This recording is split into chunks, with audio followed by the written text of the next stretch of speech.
Halo tek, preketek, momotek, tekotek, yang artinya halo Urbaners dimanapun kalian berada, bagaimana kabarnya? Kembali lagi dengan saya Ketokek, CEO S1 Urban Indonesia. Sebagai seorang pengangguran dan beban keluarga, di video kali ini saya akan merangkum sebuah film yang cukup sering diputar di TV dulu yang berjudul Kung Fu Dang. Kung Fu Dang sendiri bercerita tentang seorang anak yatim yang sejak kecil ditinggal oleh ayahnya bernama Siji. Siji besar di sekolah kungfu, di mana seorang pemulung memungutnya di pinggir lapangan basket. Anak yatim ini tidak akan pernah tahu jika perjalanan hidupnya yang lika-liku akan membawanya pada sebuah takdir yang tidak pernah disangka sebelumnya. Penasarin? Langsung saja untuk mempersingkat durasi, karena habis ini saya ada pertemuan dengan Jenderal Alien Preketek untuk membahas kestabilan ekonomi planet Jupiter. Seperti biasa, nyamankan posisi rebahan, pasang handsfree, selonjorkan kaki, selamat menonton, dan inilah alur ceritanya.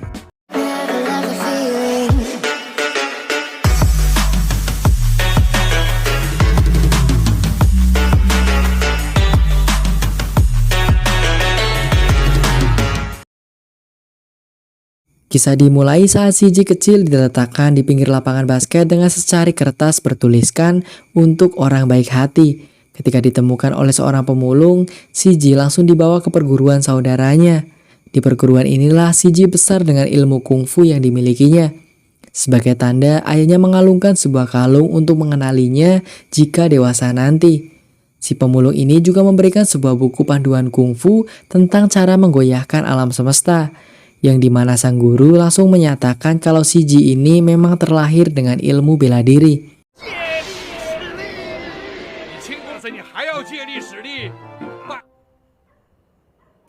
Ketika Siji mulai dewasa, gurunya ingin mengajarinya sebuah ilmu kungfu untuk mengubah alam semesta dengan memanfaatkan partikel yang ada di dalamnya.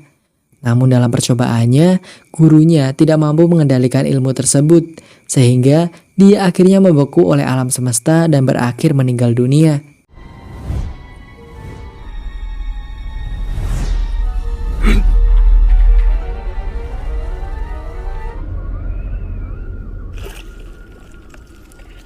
Petualangan Siji kemudian dimulai ketika dewasa.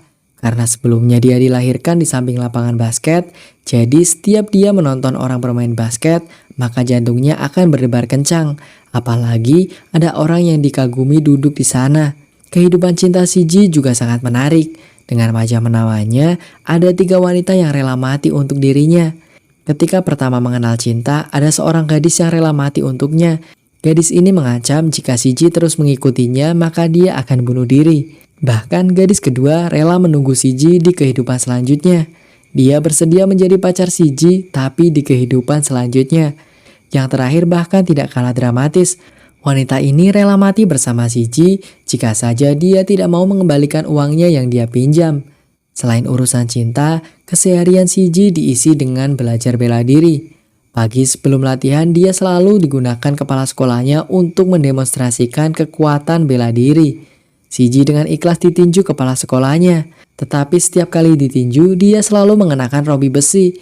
Alhasil, hal ini membuat sang kepala sekolah marah, dan akibat tindakannya itu dia dihukum tidak ada makan malam dan tidur di luar.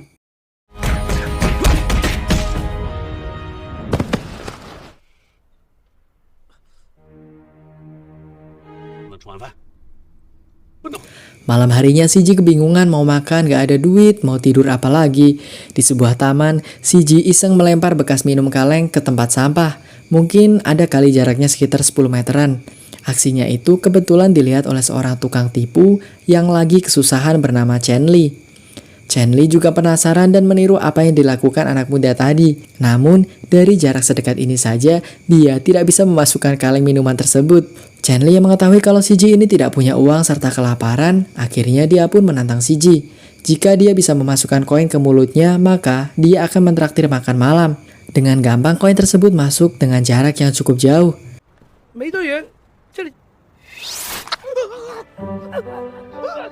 Siji dengan cepat membantu Chen Li mengeluarkan koin tersebut dari mulutnya. Chen Li kemudian membawa ke restoran bintang 5 Prancis, di mana tempat anaknya bekerja. Mereka pun makan lewat jalur VIP alias belakang restoran. Sembari menyiapkan sendiri meja dan alat makannya, mereka memakan sisa makanan orang dari restoran dan juga meminum anggur sisa yang diberikan oleh putrinya. Chen Li melihat Si Ji memiliki potensi untuk bisa membantunya mendapatkan uang bersama. Dia berencana menggunakan bakat Si Ji sementara dia akan menggunakan otaknya. Selepas makan, mereka pergi ke sebuah klub milik salah satu putra teman lamanya yang bernama Samsul. Di sini, Si Ji disuruh melakukan permainan dart dengan salah satu anak buah Samsul. Dia pun berhasil meraup ratusan dolar hanya dengan permainan dart. Karena merasa dirampok, Samsul kemudian menghampiri mereka berdua. Chen Li berencana untuk mengembalikan uang yang mereka menangkan, namun itu malah membuat Samsul semakin tersinggung. Maka terjadilah perkelahian yang melibatkan anak buah Samsul dengan Si Ji.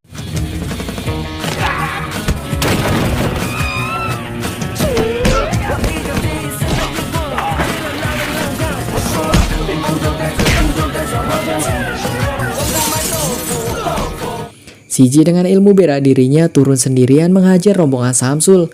Sementara Chen Li menonton sambil sesekali memakan dan meminum anggur mahal. Si Ji memang berhasil menghajar habis anak buah Samsul.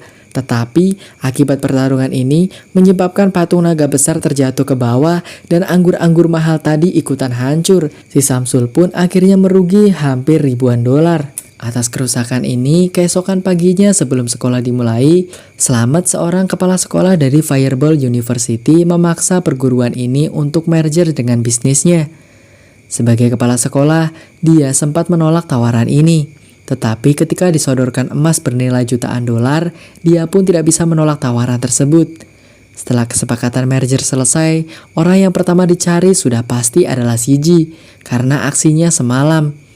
Dia terpaksa mengakui perbuatannya dan dia pun digebuki habis-habisan oleh anak buah Slamet dan Samsul. Yang mana Si Ji resmi dikeluarkan dari perguruan dan tidak diizinkan lagi untuk kembali lagi.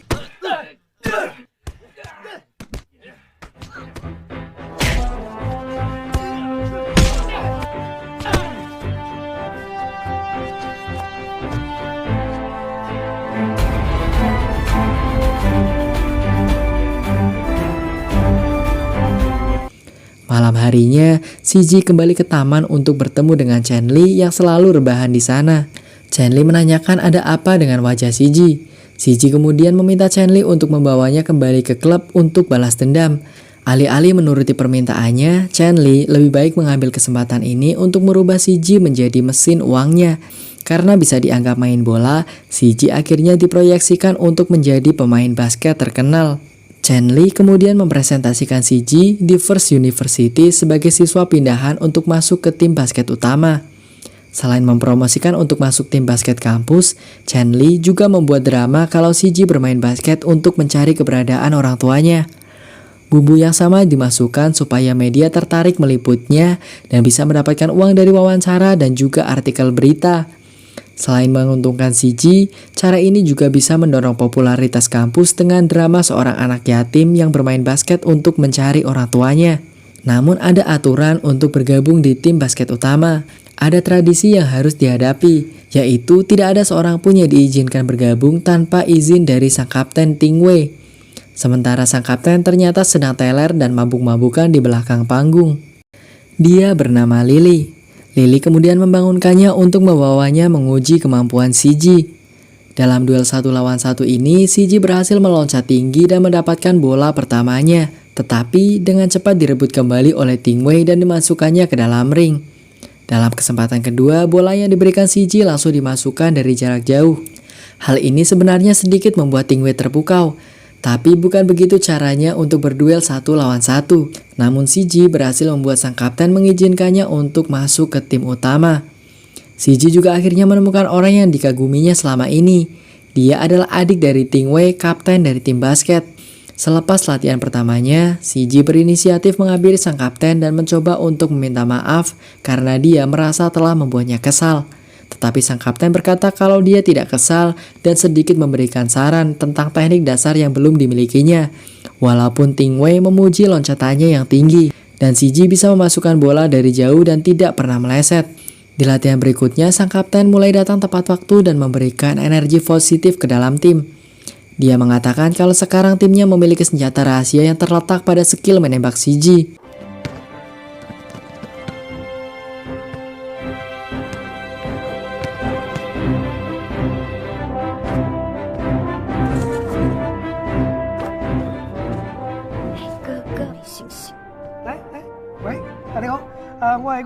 Salah satu idola kampus Siulan kembali berlatih setelah sebelumnya lama absen karena cedera. Dia adalah salah satu idola kampus yang dimana Lily juga menaruh hati terhadapnya. Dari cerita Lily, Siulan mendengar kalau Siji jago dalam menembak tetapi tidak bisa dalam teknik dasar basket sama sekali. Kompetisi basket antar kampus pun telah dimulai. Siji mengawali debutnya di bangku cadangan, sementara Chenli tidak senang dengan hal itu.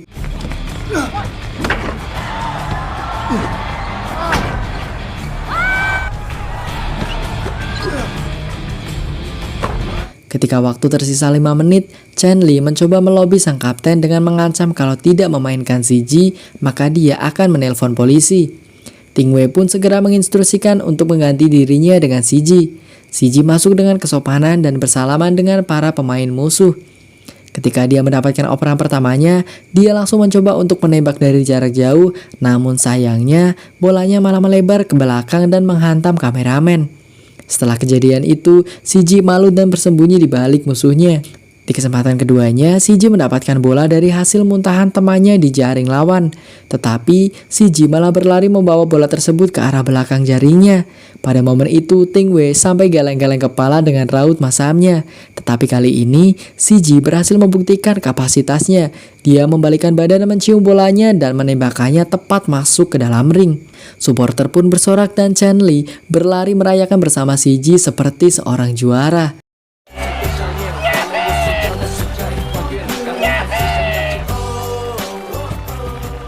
Setelah melakukan debutnya cukup manis, Siji mulai berlatih lebih keras lagi. Berkaca dari apa yang dikritik seniornya, dia fokus meningkatkan teknik dasar untuk digabungkan dengan teknik ilmu bela dirinya. Siji juga berusaha membuat wanita yang dia kagumi terkesan dengan dirinya, dengan membuatkan sebuah foto menjadi animasi di buku.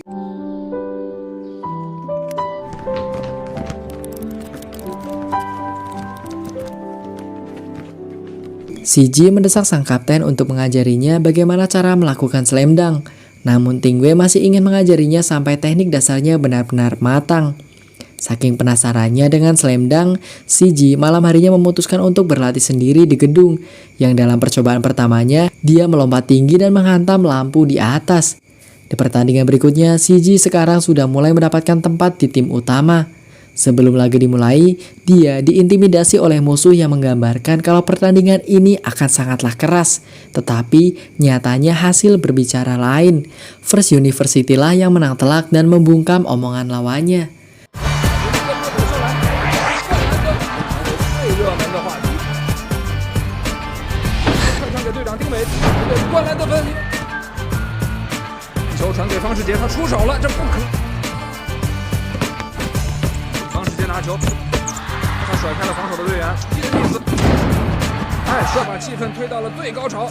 Penonton terus berteriak kepada Siji untuk meminta slam dunk.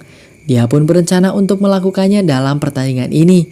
Siji perlahan melompat melewati musuhnya dan berhasil memasukkan bola pertamanya dengan gaya slam dunk, tapi wajahnya kemudian menghantam kaca jaring sehingga pecah dan membuat hidungnya berdarah.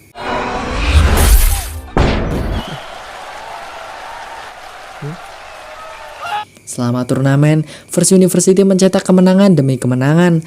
Namun, predikat idola masih dipegang oleh Siolan. Siji di sini juga merasa cemburu kepada Siolan karena diperlakukan Lily dengan sangat istimewa. Sedangkan dia diperlakukan Chenli dengan istimewa juga sih. Tapi kan tetap saja beda. Singkat cerita, First University sudah masuk sampai tahap final turnamen. Lawan yang mereka hadapi nantinya adalah Fireball University pimpinan Slamet. Malam sebelum pertandingan, tim basket mengadakan jamuan yang dihadiri oleh anak-anak kampus. Chenli disibukkan dengan kontrak bisnis yang terus-terusan datang untuk dirinya. Sementara Siji yang duduk sendirian dihampiri oleh kapten dari tim lawannya di final nanti yang bernama Warno. Warno menyarankan supaya Siji lebih baik menyeberang dan bergabung ke timnya saja. Warno juga sudah menyaksikan aksi-aksi Siji dan dia mengakui kalau tembakannya sangat-sangat baik. Tetapi dari hal itu Warno mengetahui kalau Siji memiliki kelemahan, yaitu kapanpun dia dialihkan, Siji akan gagal memasukkan bolanya. Warno kemudian memberikan kartu namanya untuk berkembang bersama timnya. Dia kemudian pergi sambil minta Siji mempertimbangkan tawarannya sebelum final digelar. Tujuan Warno datang ke pesta rivalnya adalah untuk mengintimidasi lawannya sebelum final digelar. Dia juga menghampiri sang kapten yang merupakan teman lamanya untuk sekedar memberikan Cywar.